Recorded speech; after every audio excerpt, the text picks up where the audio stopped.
উপস্থিত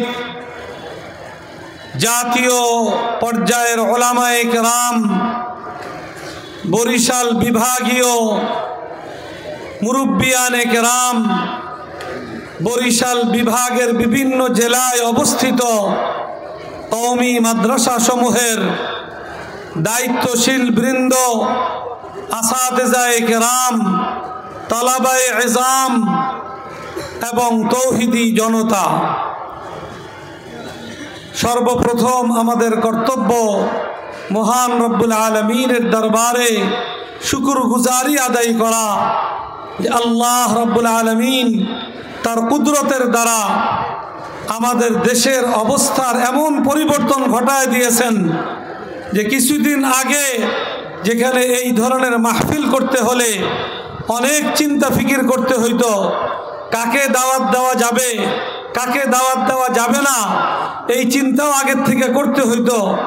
দাওয়াত দেওয়ার পরেও কে আসতে পারবে আর আসতে পারবে না, কার বক্তব্যের মধ্যে বাধার সৃষ্টি হবে আর কার বক্তব্য নির্দ্বিধায় দিতে পারবে, এই সকল অনেক দ্বিধা শঙ্কার মধ্য দিয়ে আমাদের এই জাতীয় ইসলামী সম্মেলন মাহফিল আমাদেরকে করতে হতো। আল্লাহ রব্বুল আলামিন তার বিশেষ কুদরতের দ্বারা অবস্থার পরিবর্তন ঘটায় দিয়েছেন। এখন আমরা মন খুলে ইসলামের সব কথা মুসলমানদের সামনে, জাতির সামনে আমরা তুলে ধরবার সুযোগ লাভ করেছি। এটা আল্লাহ রাব্বুল আলামিনের বিশেষ মেহেরবানি। এই জন্য আমরা দিল থেকে আল্লাহর শুকরিয়া আদায় করি, আলহামদুলিল্লাহ। আমরা বিগত দিনে প্রত্যক্ষ করেছি যে বছরকে বছর আমাদের এই কওমি মাদ্রাসা সমূহের গুরুত্বপূর্ণ অনেক উলামায়ে কেরাম তাদেরকে জেলখানায় বন্দী থাকতে হয়েছে। তাদের অপরাধ একটাই যে তারা ইসলামের সময়ের প্রয়োজনীয় কথা জোর গলায় তারা জাতির সামনে তুলে ধরে, এটা হলো তাদের অপরাধ। আল্লাহ রাব্বুল আলামিন ওই সকল জালেমদের হাত থেকে আমাদেরকে আল্লাহ তাআলা মুক্ত করে দিয়েছেন এবং আমরা মুক্ত পরিবেশে আল্লাহর কোরআনের কথা, আল্লাহর দ্বীনের কথা, ইসলামের কথা আমরা নির্দ্বিধায় বলার সুযোগ লাভ করেছি। এই জন্য আল্লাহর আবারও শুকরিয়া আদায় করি, আলহামদুলিল্লাহ।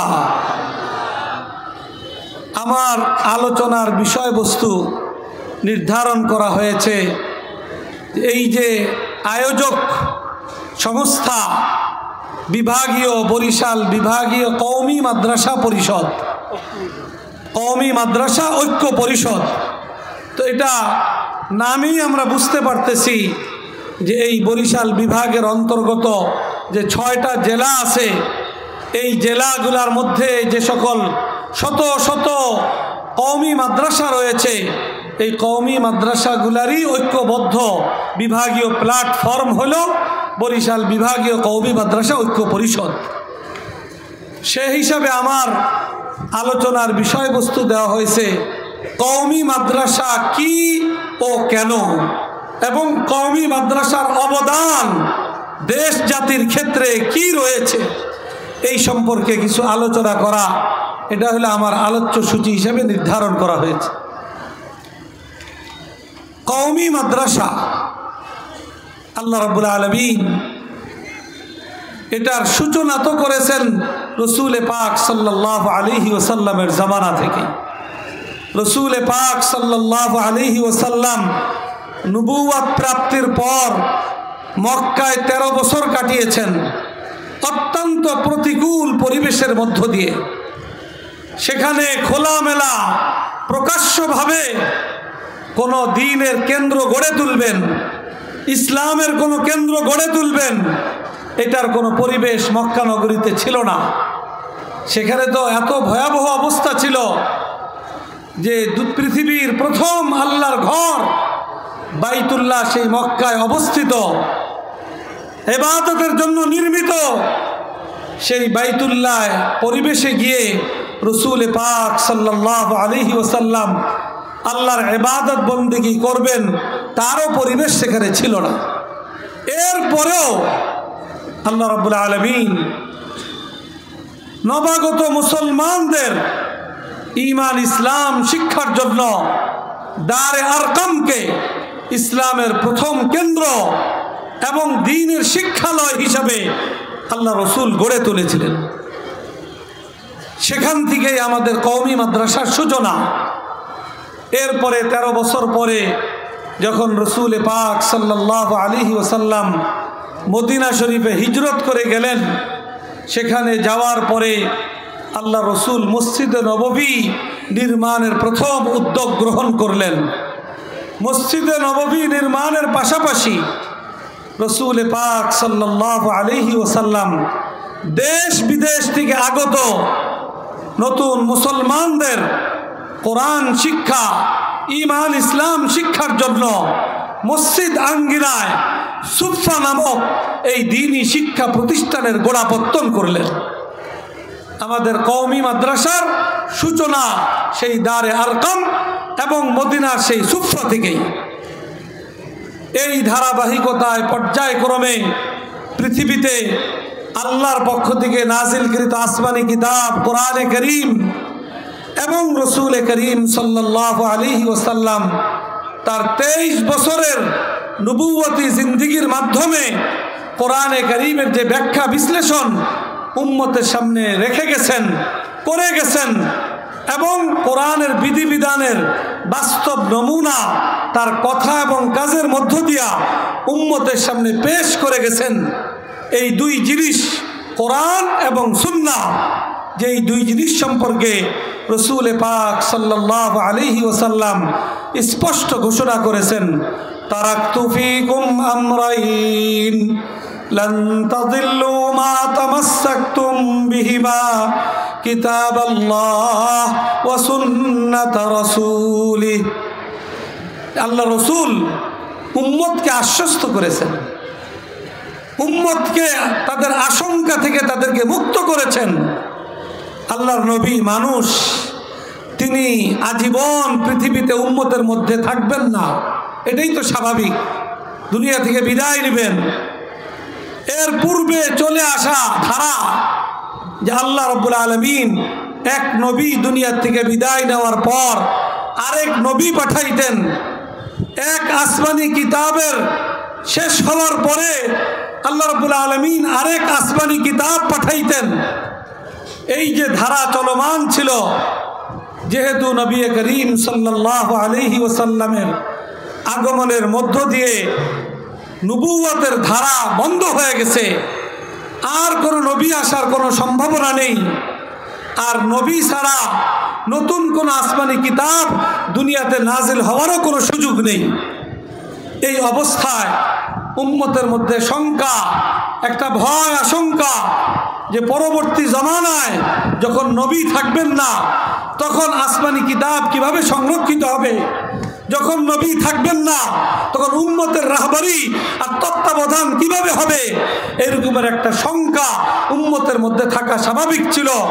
এই জন্য রসুল পাক সাল্লাল্লাহু আলাইহি ওয়াসাল্লাম তার জীবদ্দশায় ভবিষ্যৎ উম্মতের সেই শঙ্কা দূর করণার্থে আল্লাহ রসুল সুস্পষ্ট ঘোষণা করলেন যে আমি তো দুনিয়া থেকে বিদায় নেব, কিন্তু আমি উম্মতকে একেবারে এতিম করে কোনো সহায় সম্বলহীন অবস্থায় আমি রেখে যাব না, বরং আমি আমার উম্মতের জন্য দুইটা গুরুত্বপূর্ণ সহায় সম্বল আমি আমার উম্মতের জন্য রেখে যাচ্ছি। এক নম্বর হইল আল্লাহর পক্ষ থেকে সর্বশেষ এবং সর্বশ্রেষ্ঠ নাজিলকৃত আসমানি কিতাব কোরআনে কারীম, এটা আমি উম্মতের জন্য রেখে যাচ্ছি। আর দ্বিতীয় হইল আমার 23 বছরের নবুয়তি জিন্দেগীর মাধ্যমে আমি কোরআনে পাকের যে ব্যাখ্যা বিশ্লেষণ উম্মতের কল্যাণার্থে আমি উম্মতের সামনে পেশ করেছি এবং কোরআনে পাকের মধ্যে উল্লিখিত বিধানাবলীর যে বাস্তব নমুনা আমি কথা এবং কাজের মাধ্যমে উম্মতের সামনে পেশ করেছি, যেটাকে এক কথায় সুন্নাহ বলা হয়, আমি আমার সেই সুন্নাহ এটা উম্মতের মধ্যে আমি রেখে যাচ্ছি। এবং আল্লাহ পাকও কোরআনে পাকের মধ্যে আমাদেরকে শঙ্কা মুক্ত করার জন্য ঘোষণা করলেন, ইন্না নাহনু নাযালনা যিকর ওয়া ইন্না লাহু লাহাফিজুন, যে আমি কোরআন নাজিল করেছি এবং কিয়ামতের পূর্ব মুহূর্ত পর্যন্ত এই কোরআন সংরক্ষণের জিম্মাদারি আমি রব্বুল আলামিন স্বয়ং নিজেই গ্রহণ করতেছি। এই কোরআনের আয়াত, আল্লাহ রসুলের হাদিস, এর মাধ্যমে আল্লাহ এবং আল্লাহ রসুল আমাদেরকে শঙ্কামুক্ত করার ঘোষণা দিলেন যে আমরা যদি সঠিক পথ পেতে চাই, আমরা যদি গোমরাহি থেকে নিজেদেরকে রক্ষা করতে চাই, আমরা যদি সঠিক পথে উম্মতকে পরিচালিত করতে চাই, তাহলে তার ব্যবস্থাপত্র কোরআন এবং সুন্নাহ উম্মতের মধ্যে হেফাজতে থাকবে, সংরক্ষিত থাকবে। আল্লাহ রাব্বুল আলামিন এর সংরক্ষণের জিম্মাদারি স্বয়ং নিজেই গ্রহণ করেছেন। এটা কোরআন হাদিসের মাধ্যমে আল্লাহ রসুল আমাদের সামনে সুস্পষ্ট করেছেন। সেই কোরআন এবং সুন্নাহ, এটা আল্লাহ রসুল তার জীবদ্দশায় দারে আরকাম এবং সুফফায় এর শিক্ষা এবং চর্চার ধারা শুরু করলেন, এবং তার ঘোষণা অনুযায়ী তার দুনিয়া থেকে বিদায় নেওয়ার পরও উম্মতের মধ্যে এই কোরআন সুন্নাহর শিক্ষা এবং চর্চার ধারা এই পৃথিবীতে অব্যাহত থাকলো। শত শত বছর, হাজার দেড় হাজার বছর ধরে এই কোরআন এবং সুন্নাহর শিক্ষা এবং চর্চা এই পৃথিবীতে মুসলমানদের মধ্যে অব্যাহত রয়েছে। তবে এই শিক্ষা এবং চর্চা অব্যাহত রয়েছে, এটা আমরা যদি বিগত দেড় হাজার বছরের ইতিহাস পর্যালোচনা করি, তাহলে আমরা কোনো ইতিহাস এমন পাবো না যে আল্লাহ রাব্বুল আলামিন এই কোরআন সুন্নাহর সংরক্ষণ আর হেফাজতের জন্য ফেরেশতাদের জামাত দুনিয়াতে পাঠাইছেন। এরকম কোনো ইতিহাস কি আমাদের জানা আছে? এমন কোনো ইতিহাস নাই। বরং আল্লাহ রাব্বুল আলামিন যুগে যুগে আল্লাহ তাআলা উম্মতের মধ্য থেকেই কিছু মানুষকে মনোনীত করেছেন, বাছাই করেছেন, যাদেরকে ওয়ারিসে নবী হওয়ার গৌরব এবং সৌভাগ্য আল্লাহ তাআলা দান করেছেন। তাদের মেহনত মুজাহাদা, তাদের ত্যাগ তিতিক্ষা এবং সময়োচিত পদক্ষেপ গ্রহণের মাধ্যমে কোরআন সুন্নাহর শিক্ষা এবং চর্চা পৃথিবীতে অব্যাহত আছে, এবং ইসলামও তার আসল চরিত্রে এবং আসল অবয়বে দুনিয়াতে এখনো টিকে আছে। এই ধারায় আমাদের ভারতবর্ষ, আমরা যেই দেশে বসবাস করছি, এই দেশ এবং এই দেশের আশপাশ, এটা নিয়ে যদি আমরা পর্যালোচনা করি, আমাদের এই দেশ বর্তমানে বাংলাদেশ। 1971 সনে আমরা বাংলাদেশ নাম পেয়েছি। তার আগে ছিল এটা পূর্ব পাকিস্তান। 1947 সনে আমরা পূর্ব পাকিস্তানের নাম পেয়েছি। তার আগে ছিল এটা ভারত উপমহাদেশ। তখন এই গোটা অঞ্চল একটা দেশ ছিল। ভারত, পাকিস্তান, বাংলাদেশ, নেপাল, ভুটান, এই পুরো অঞ্চল নিয়েছিল ভারত উপমহাদেশ। এই ভারত উপমহাদেশে 1947 সনের পূর্বে প্রায় 200 বছর 7 সমুদ্র 13 নদীর ওপার থেকে ব্রিটিশ ইংরেজরা এই ভারতবর্ষে এসে তারা প্রায় 200-150 বছর মেহনত করে তারা এখানে তাদের একটা অবস্থান তৈরি করেছে, তাদের শক্তি অর্জন করেছে, এবং একটা পর্যায়ে গোটা ভারতবর্ষে তাদের কর্তৃত্ব এবং রাজত্ব তারা প্রতিষ্ঠিত করতে সক্ষম হয়েছে। সেই ক্ষেত্রে একদিকে ছিল তাদের কৌশল, একদিকে তাদের ছিল সুদূর প্রসারী পরিকল্পনা, আরেকদিকে ছিল তার আগে এই ভারতবর্ষের রাজত্ব ছিল মুসলমানদের হাতে। তো মুসলমানদের রাজা বাদশারা তাদের আয়েশি জীবনযাপন, তাদের গাফলতের ঘুমে বিভোর ঘুম, এই দুই কারণে আমরা ভারতবর্ষ মুসলমানদের হাত থেকে আমরা রাজত্ব হারাই, এবং ইংরেজ ব্রিটিশরা এই ভারতে তাদের কর্তৃত্ব এবং রাজত্ব প্রতিষ্ঠিত করে। ইংরেজরা যখন এই ভারতে তাদের রাজত্ব এবং কর্তৃত্ব প্রতিষ্ঠিত করে, তখন তারা গোটা ভারতবর্ষকে মুসলমান এবং ইসলাম শূন্য করার ষড়যন্ত্র এবং পরিকল্পনা নিয়ে আগানোর পরিকল্পনা তারা গ্রহণ করে। এই পরিকল্পনা বাস্তবায়নে তারা প্রথম টার্গেট করে এই ভারতবর্ষের তৎকালীন যে শিক্ষা ব্যবস্থা ছিল, এই শিক্ষা ব্যবস্থাটাকেই তারা প্রধান টার্গেটে পরিণত করে। ব্রিটিশরা এই ভারতবর্ষ দখল করার আগে প্রায় 700-800 বছর ভারতবর্ষেও শাসন করেছে মুসলমানরা। ভারতবর্ষে রাজত্ব ছিল মুসলমানদের হাতে। এই জন্য গোটা ভারতবর্ষের যে জাতীয় শিক্ষা ব্যবস্থা, সেই শিক্ষা ব্যবস্থা ছিল ইসলাম ধর্মভিত্তিক শিক্ষা ব্যবস্থা, কোরআন সুন্নাহ ভিত্তিক শিক্ষা ব্যবস্থাই ছিল গোটা ভারতবর্ষের জাতীয় শিক্ষা ব্যবস্থা। এইখানে এই শিক্ষা প্রতিষ্ঠান, এই জাতীয় শিক্ষা প্রতিষ্ঠান ভারতবর্ষে এত ব্যাপকতা লাভ করেছিল, এক বাংলা অঞ্চলে ব্রিটিশরা যখন ভারতবর্ষ দখল করে তার প্রাককালে, তার পূর্ব মুহূর্তে এক বাংলা অঞ্চল বলা হয় ওই অঞ্চলকে, যেই অঞ্চলের মানুষের মাতৃভাষা হইল বাংলা ছিল। এটার মধ্যে 1 নম্বর হইল বাংলাদেশ। গোটা বাংলাদেশের মানুষের মাতৃভাষা হইল বাংলা। এর সাথে পশ্চিমবঙ্গ ভারতের, ওইখানেরও মানুষের মাতৃভাষা হইল বাংলা। এই দিকে আমাদের সিলেটের ওপারে আসাম এবং আরও কিছু এলাকা, ওইখানেরও মানুষের মাতৃভাষা হইল বাংলা। এই গোটা অঞ্চল হইল বাংলা অঞ্চল। এই গোটা অঞ্চলের মানুষের মাতৃভাষা হইল বাংলা ভাষা। এই বাংলা অঞ্চলে ব্রিটিশরাই ভারতবর্ষ দখল করার প্রাককালে শুধুমাত্র বাংলা অঞ্চলেই ছিল 80,000 শিক্ষা প্রতিষ্ঠান। এইরকম এক ব্যাপক শিক্ষা ব্যবস্থা গোটা ভারতবর্ষে চলমান ছিল। আর যার মূল ভিত্তি ছিল ইসলাম, যার মূল বুনিয়াদ ছিল কোরআন সুন্নাহ। ব্রিটিশরা তারা ভারতবর্ষকে দখল করার পরে তারা তাদের মূল পরিকল্পনা আঁটলো, তারা ষড়যন্ত্র করলো গোটা ভারতবর্ষকে ইসলাম শূন্য করার জন্য। ইসলাম শূন্য করতে হলে তারা 1 নম্বর টার্গেট করলো শিক্ষা ব্যবস্থাকে, যে কোরআন সুন্নাহ ভিত্তিক ইসলাম ধর্মভিত্তিক যে শিক্ষা ব্যবস্থা চলমান ছিল, এই শিক্ষা ব্যবস্থাকে সমূলে ধ্বংস করা।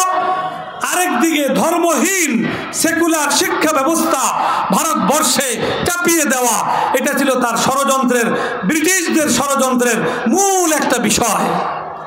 তো তারা এই বিষয়ে অনেকটা সফলতা অর্জন করলো। একদিকে তৎকালীন সময়ে পরিচালিত কোরআন সুন্নাহ ভিত্তিক ইসলাম ভিত্তিক যে শিক্ষা ব্যবস্থা, হাজার হাজার নয়, গোটা ভারতবর্ষে লাখ লাখ শিক্ষা প্রতিষ্ঠান ছিল। সেই সকল শিক্ষা প্রতিষ্ঠান তারা মুহূর্তের মধ্যে তারা সব বন্ধ করে দিল, ধ্বংস করে দিল, এভাবে যে ওই প্রতিষ্ঠানগুলো তৎকালীন সময়ে ওয়াকফ সম্পত্তির মাধ্যমে পরিচালিত ছিল। তো সেই সব ওয়াকফ সম্পত্তি ভারত সরকার, ইংরেজ সরকার তারা বাজেয়াপ্ত করার মাধ্যমে মুহূর্তের মধ্যে গোটা ভারতের এই শিক্ষা ব্যবস্থা, যেটা শত শত বছর থেকে চলমান ছিল, যেটা পর্যায়ক্রমে উন্নতি এবং মজবুত হওয়ার দিকে অগ্রসর হচ্ছিল, সেই শিক্ষা ব্যবস্থাকে তারা সমূলে ধ্বংস করে দিল। অপর দিকে তারা ভারতবর্ষে এক দেশের মধ্যে একটা শিক্ষা ব্যবস্থা তো থাকতে হবে। ইংরেজরা এই দেশে যেন মানুষ ধর্মীয় চেতনায় উদ্বুদ্ধ হতে না পারে, তাদের মধ্যে যেন ধর্মীয় শিক্ষা না থাকে, ধর্মহীন একটা মানসিকতা যেন তাদের মধ্যে গড়ে ওঠে, ধর্মবিদ্বেষী মনোভাব তাদের মধ্যে যেন তৈরি হয়। এই জন্য তারা এক নতুন শিক্ষা ব্যবস্থা এই ভারতবর্ষে চাপিয়ে দেওয়ার পরিকল্পনা করলো এবং পরিকল্পনা মাফিক এক শিক্ষা ব্যবস্থা ভারতবর্ষে তারা চালু করলো। যেই শিক্ষা ব্যবস্থা সম্পর্কে ইংরেজরাই মন্তব্য করলো যে আমরা ভারতবর্ষে এমন এক শিক্ষা ব্যবস্থা চালু করেছি, এই শিক্ষায় যারা শিক্ষিত হবে তারা চেহারা সুরাত আকার আকৃতিতে ভারতীয় হয়েও তারা চিন্তা চেতনা এবং মন মস্তিষ্ক হবে ইংরেজ। এই রকমের এক শিক্ষা ব্যবস্থা তারা ভারতবর্ষে চালু করলো। তো একদিকে কোরআন সুন্নাহ ভিত্তিক শিক্ষা ব্যবস্থা ধ্বংস করলো, যেটা উপরে নির্ভর করে ইসলাম টিকে থাকা। আল্লাহ রসুল সুস্পষ্টভাবে ঘোষণা করেছেন, যতক্ষণ পর্যন্ত তোমরা কোরআন এবং সুন্নাহকে মজবুতভাবে আঁকড়ে থাকবে, ততক্ষণ পর্যন্ত তোমরা হক থেকে বিচ্যুত হবে না, গোমরাহির পথে চলবে না, তোমরা গোমরাহি থেকে নিজেদেরকে হেফাজতে রাখতে পারবে। এর সুস্পষ্ট ব্যবস্থাপত্র হলো কোরআন সুন্নাহকে মজবুতভাবে আঁকড়ে ধরা। আমরা বিষয়টা যতটা না বুঝি, আমাদের দুশ্মন তারা এই বিষয়টা নিয়ে আরও অনেক বেশি গবেষণা করে। তাদের গবেষণা কইরেই তারা এরা স্থির করেছে যে ভারতবর্ষকে যদি মুসলিম শূন্য করতে হয়, ইসলামী চেতনা শূন্য করতে হয়, ইমানি জজবা শূন্য করতে হয়, ইমানি মুক্ত করতে হয়, তাইলে এখান থেকে কোরআন সুন্নাহ ভিত্তিক ইসলাম ধর্ম ভিত্তিক শিক্ষা ব্যবস্থাকে গোটা ভারতবর্ষ থেকে সমূলে ধ্বংস করতে হবে। এর বিপরীতে ধর্মহীন সেকুলার শিক্ষা ব্যবস্থা এই অঞ্চলে এটাকে বাস্তবায়ন করতে হবে, চাপিয়ে দিতে হবে। ইংরেজরা এই দুই ব্যবস্থা, একদিকে কোরআন সুন্নাহ ভিত্তিক শিক্ষা ব্যবস্থাকে বন্ধ করলো, আরেকদিকে ধর্মহীন সেকুলার শিক্ষা ব্যবস্থা এই ভারতবর্ষে চালু করলো। এই দুইয়ের ফলশ্রুতিতে ভারতবর্ষের অবস্থা আস্তে আস্তে নাজুক দিকে যাইতে লাগলো। মানুষ ইসলাম সম্পর্কে জানার তাদের কোনো পথ পন্থা, কোনো ব্যবস্থা থাকলো না। এই রকম অবস্থার মধ্যে তৎকালীন আমাদের আকাবিরিন বুজুর্গারে দিন তারা অত্যন্ত চিন্তিত হয়ে পড়লেন, পেরেশান হয়ে পড়লেন। যদি এই অবস্থা চলতে থাকে তাহলে অদূর ভবিষ্যতে ভারতের অবস্থা হবে স্পেনের মতো অনুরূপ অবস্থা, ভারতের অবস্থা হবে বোখারা সামারকান্দের অনুরূপ অবস্থা। এইরকমের একটা চিন্তা তাদের মধ্যে, শঙ্কা তাদের মধ্যে মাথার মধ্যে দেখা দিল। এই অবস্থা তো হইতে দেওয়া যায় না।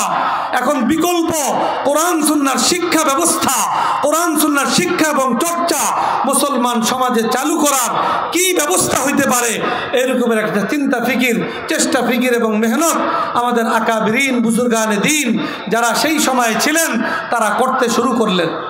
তাদের জন্য পরিস্থিতি ছিল অত্যন্ত প্রতিকূল। ওলামায়ে কেরাম নিঃসংকোচে, নির্ভয়ে, নির্ভীকভাবে কোনো চিন্তা ফিকির করবেন, কোনো পরিকল্পনা তারা কার্যকরী করবেন, বাস্তবায়ন করবেন, সেইটাও তখনকার পরিবেশে সহজ ছিল না, অত্যন্ত কঠিন বিষয় ছিল।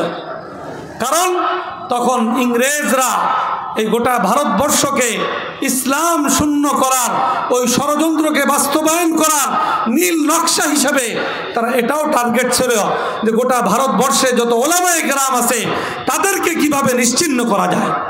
তারা শুধু শত শত নয়, হাজার হাজার ওলামায়ে কেরামকে বিভিন্ন ছোটোখাটো অজুহাতে তাদেরকে ফাঁসির কাস্টে ঝুলিয়ে তাদেরকে শহীদ করতে অব্যাহতভাবে তারা ষড়যন্ত্র এবং চক্রান্ত করে চলল। এই অবস্থায় ওলামায়ে কেরাম অত্যন্ত দুশ্চিন্তার মধ্যে পড়ে গেলেন। কোন আলেম তো হিজরত করে মক্কায় চলে গেলেন, বিভিন্ন অঞ্চলে চলে গেলেন।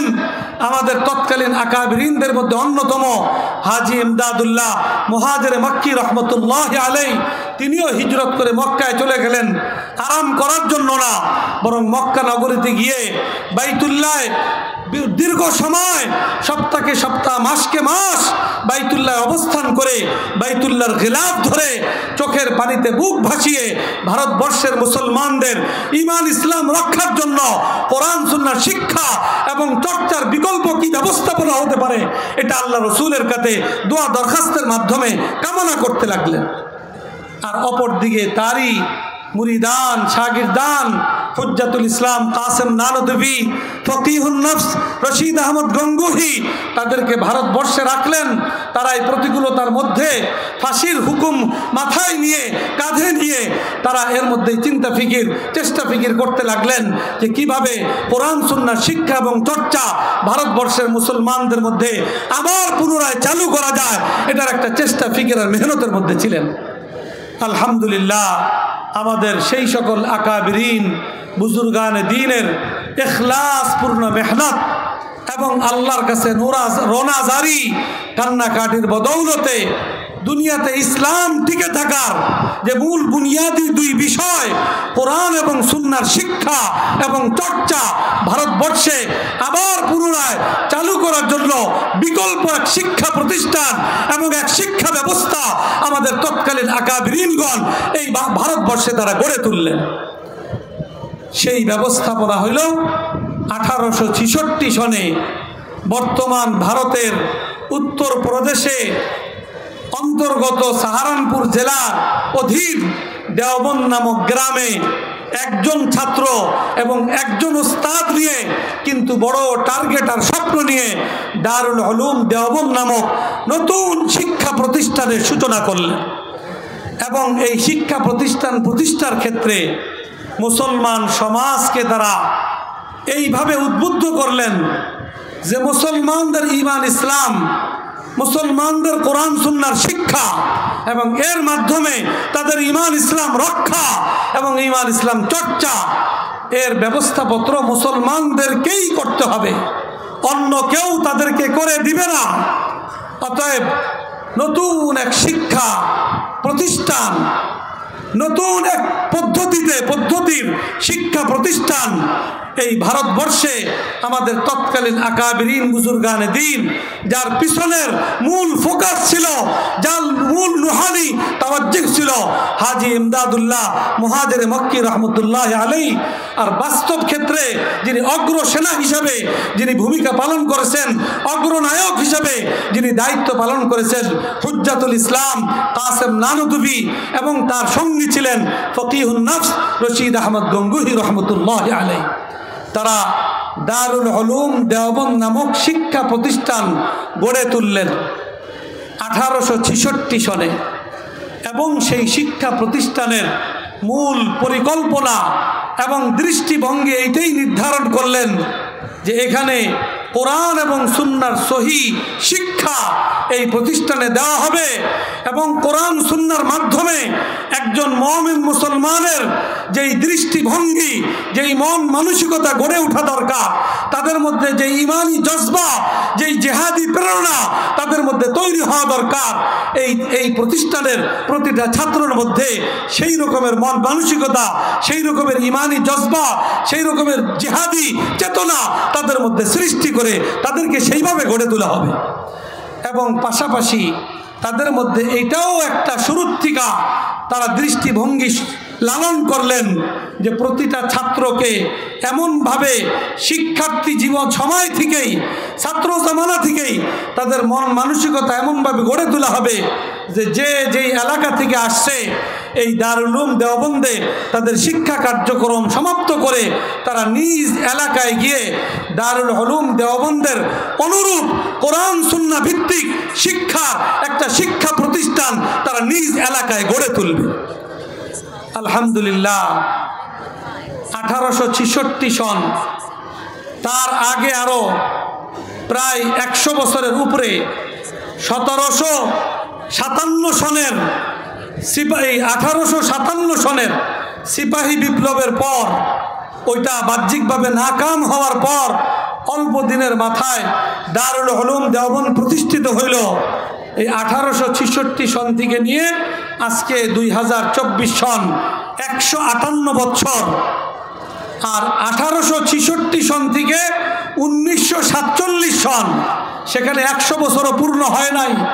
আলহামদুলিল্লাহ, দারুল উলুম দেওবন্দ প্রতিষ্ঠার অন্যতম একটা মাকসাদ ছিল যে মুসলমানদের ঈমান ইসলাম টিকে থাকতে হলে, তাদের মধ্যে সহি ইসলাম এবং ঈমানের চর্চা অব্যাহত থাকতে হলে মুসলমানদের মধ্যে কোরআন সুন্নাহর শিক্ষার কোনো বিকল্প নাই। মুসলমানদের মধ্যে ঈমানি জজবা এটাকে অব্যাহত রাখতে হইলে সহি কোরআন এবং সুন্নাহর শিক্ষার কোনো বিকল্প নাই। মুসলমানদের মধ্যে জিহাদি জজবা এটাকে যদি অব্যাহত রাখতে হয় তো সহি কোরআন এবং সুন্নাহ শিক্ষার কোনো বিকল্প নাই। এই সব চিন্তা এবং ফিকিরকে সামনে রেখে দারুল উলুম দেওবন্দ প্রতিষ্ঠা লগ্ন থেকেই এভাবে ওই দারুল উলুম দেওবন্দের প্রতিটা ছাত্রের মধ্যে এই চেতনা শানিত করার তারা পরিকল্পনা গ্রহণ করলেন যে একদিকে তারা কোরআন সুন্নাহর শিক্ষার ধারক বাহক হবে, ঈমানি চেতনা তারা বুকের মধ্যে লালন করবে, জিহাদি জজবা তাদের জিন্দেগির মধ্যে তারা ধারণ করবে, এবং গোটা ভারতবর্ষকে ইংরেজ থেকে স্বাধীন করার একটা জিহাদি জজবা প্রত্যেকটা তালেবে ইলমদের মধ্যে তারা ধারণ করবে। এইভাবে দারুল উলুম দেওবন্দ তার ছাত্রদেরকে গড়ে তোলার চেষ্টা করলো। দারুল উলুম দেওবন্দ যখন সূচনা হয়, একজন ছাত্র একজন উস্তাদ। ছাত্র ওস্তাদ হলো মোল্লা মাহমুদ আর ছাত্র হলো মাহমুদ হাসান। দুই মাহমুদ মিলে দারুল উলুম দেওবন্দের গোড়াপত্তন করলেন।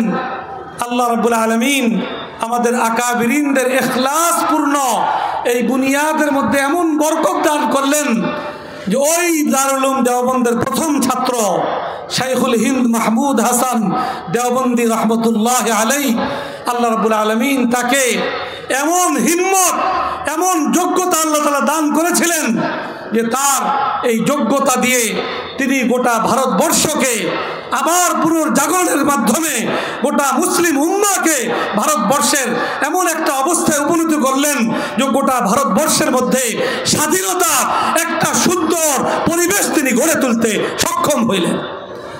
এর জন্য তাকে অনেক কোরবানি দিতে হয়েছে। তিনার সম্পর্কে আছে আধি জিন্দগি জেল মে আধি জিন্দগি রেল মে, যে এই ভারতকে আবার মুক্ত করার জন্য, ইংরেজ থেকে আবার স্বাধীনতা পুনরুদ্ধারের জন্য শাইখুল হিন্দ মাহমুদ হাসান দেওবন্দি রহমতুল্লাহ আলাইহি তার জিন্দগির, তার জীবনের একটা উল্লেখযোগ্য সময় তাকে জেলে কাটাইতে হয়েছে। তিনি জেল খেটেছেন, কিন্তু তার মূল মাকসাদ থেকে এক মুহূর্তের জন্য এক চুল পরিমাণ তিনি এদিক সেদিক হন নাই। আবার জিন্দেগির একটা দীর্ঘ সময় গোটা ভারতবর্ষে তিনি সফর করে মুসলমানদেরকে তিনি উদ্বুদ্ধ করেছেন, মুসলমানদের মধ্যে নতুন জাগরণ সৃষ্টি করেছেন ভারতকে স্বাধীন করার জন্য। আলহামদুলিল্লাহ, দারুল উলুম দেওবন্দ প্রতিষ্ঠিত হয়েছে।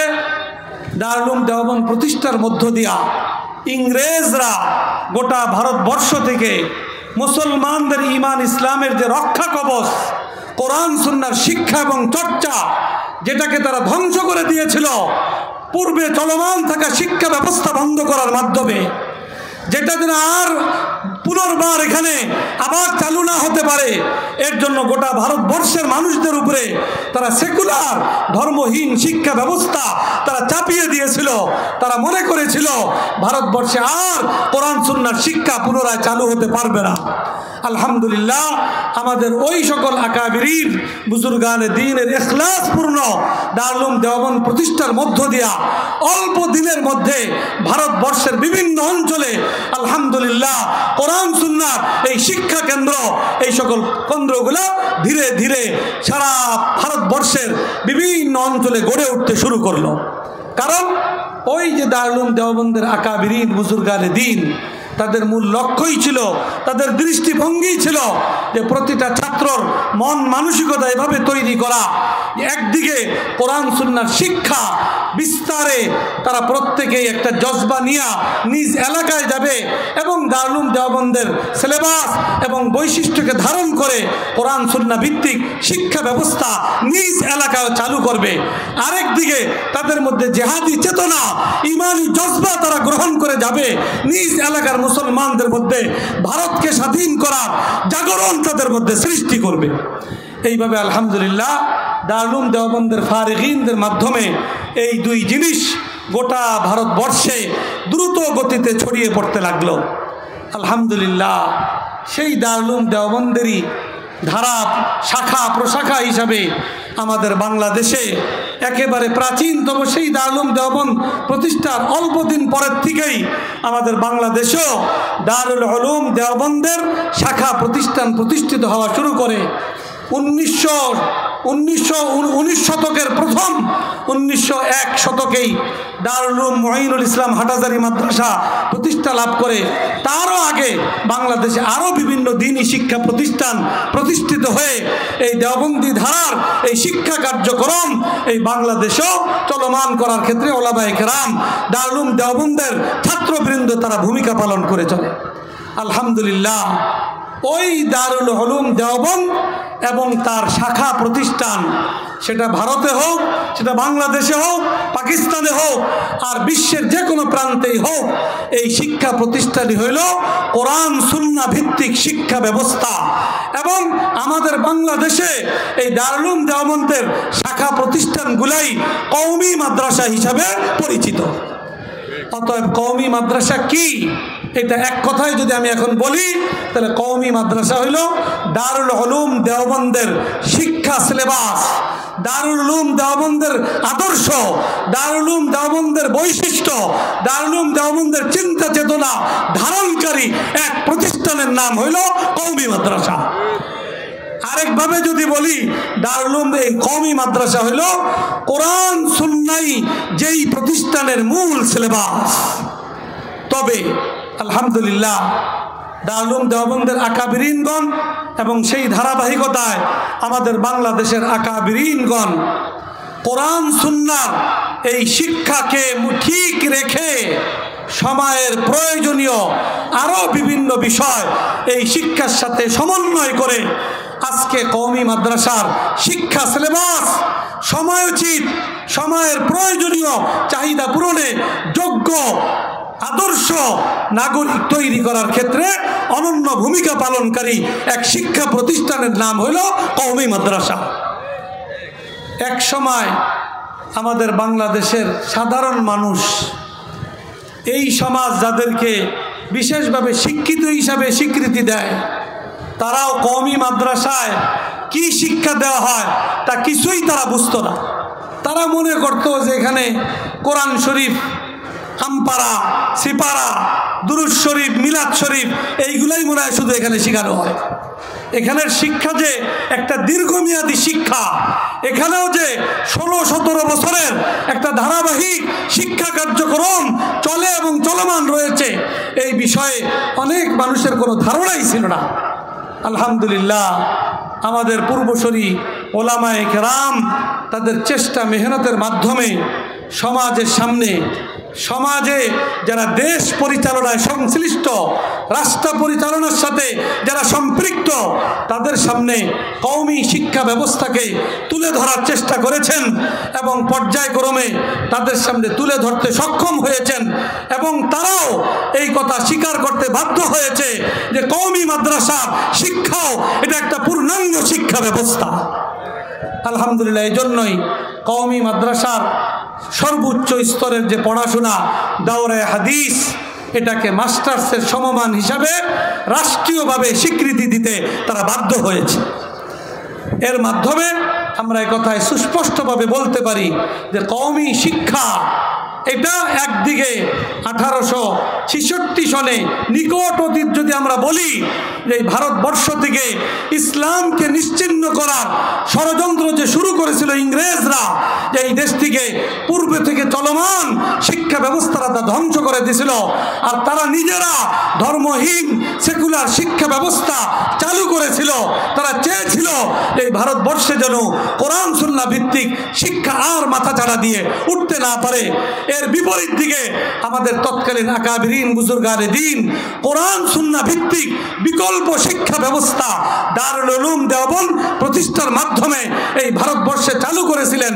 আলহামদুলিল্লাহ ওই দারুল উলুম দেওবন্দের বদৌলতে গোটা ভারতবর্ষের আনাচে কানাচে এই কোরআন সুন্নাহ ভিত্তিক এই শিক্ষা ব্যবস্থা বিকল্প এক শিক্ষা ব্যবস্থা হিসাবে বর্তমানে চলমান আছে এবং ইনশাআল্লাহ যুগ যুগান্তরে এটা চলমান থাকবে ইনশাআল্লাহ। আল্লাহ রাব্বুল আলামিন কোরআনে কারীমে বলেছেন, ইউরিদুনা লিইউতফিউ নূরাল্লাহি বিআফওয়াহিহিম ওয়াল্লাহু মুতিম্মু নূরিহি ওয়ালাউ কারিহাল কাফিরুন।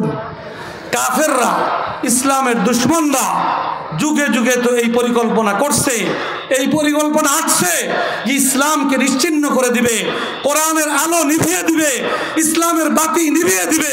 কিন্তু আল্লাহর ঘোষণা, আল্লাহ রাব্বুল আলামিন এই ইসলামের আলো তিনি প্রজ্বলিত করবেন, কোরআনের আলো দ্বারা গোটা দুনিয়াবাসীকে আলোকিত করবেন। আল্লাহর কথা সেটাই বাস্তবায়িত হবে। দুশমনদের পরিকল্পনা কখনো ফলপ্রসূ এবং সফলকাম হতে পারে নাই, ইনশাআল্লাহ ভবিষ্যতেও হতে পারবে না ইনশাআল্লাহ। তো কওমি মাদ্রাসা এটা হলো কোরআন সুন্নাহ ভিত্তিক মুসলমানদের ঈমান ইসলাম শিক্ষা এবং চর্চার একমাত্র শিক্ষা ব্যবস্থা, যার মাধ্যমেই সমাজের ইসলামের যত রকমের চাহিদা আছে, যত রকমের প্রয়োজন আছে, ওই চাহিদা এবং প্রয়োজন পূরণে যোগ্য আলেমে দ্বীন, মুহাদ্দিস, মুফাসসির, মুফতি, ইমাম, ওয়াইজ, খতিব যা কিছু আমরা দেখছি এই সব কিছু তৈরি হচ্ছে এই সকল কওমি মাদ্রাসা থেকে। দেশের পৃথিবীর যে সকল দেশে এই জাতীয় কওমি মাদ্রাসা নাই, সেই দেশ কারো যদি সফর করার সুযোগ হয়, ওই দেশ আর আমাদের দেশের মধ্যে পার্থক্য সে একেবারে বাস্তবভাবে অনুভব করতে পারবে।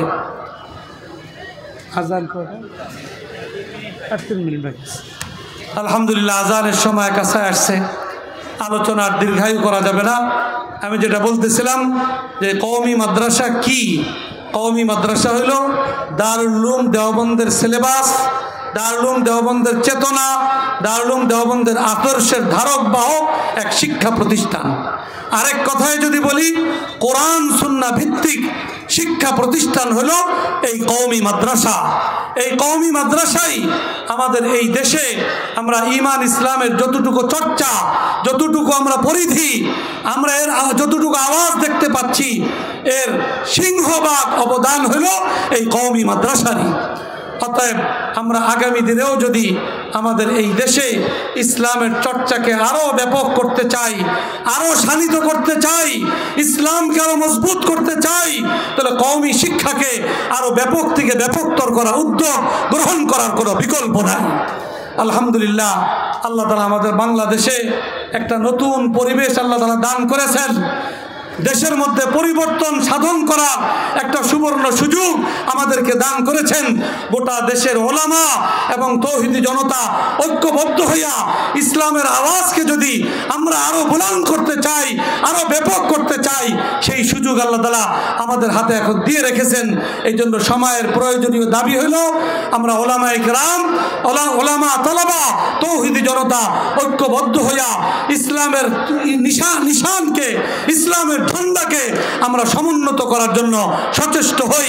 আর এই ইসলামের পরিবেশ বজায় রাখার ক্ষেত্রে, ইসলামের প্রকৃত মুজাহিদ এবং সৈনিক তৈরি করার ক্ষেত্রে প্রধান ভূমিকা পালনকারী প্রতিষ্ঠান হইল কওমি মাদ্রাসা।